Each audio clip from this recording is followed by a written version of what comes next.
Everyone আসসালামু আলাইকুম। সবাই কেমন আছেন? আশা করি সবাই ভালো আছেন। সবাইকে জানাই শুভ সকাল।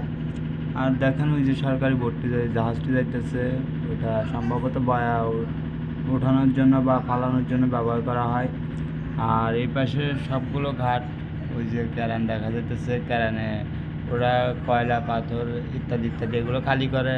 আর ওই যে মেন শহরে আগ্রাবাদের বড় বড় বিল্ডিংগুলো দেখা যাইতেছে। আর দেখেন এই পাশে আর আমার হাতের বাম পারে যেগুলো আছে ওইগুলো সবগুলো কিছু ডগ আছে। আর ওই পাশে যে সিমেন্ট ফ্যাক্টরিগুলো দেখা যাইতেছে। আর পোর্ট এরিয়ায় অনেকগুলো জাহাজ আছে, বড় বড় জাহাজ, মাদার ভেসেল। এইসব মাদার ভেসেল থেকে আমরা সাগর থেকে লোড করি। আর ওরা ওইখান থেকে খালি করে কিছুটা অংশ খালি করে, তারপরে যে ড্রাবনে ঢুকতে পারবো ওই ড্রাবনে ওরা বন্দরের ভিতরে পোর্ট এরিয়ায় ঢুকে। সো এরকম সুন্দর সুন্দর ভিডিও পেতে আমার আইডির সাথে থাকবেন, আমাকে সাপোর্ট করবেন। ইনশাল্লাহ আমি সেটা সবাইকে সাপোর্ট করবো। সবাই ভালো থাকবেন। আসসালামু আলাইকুম।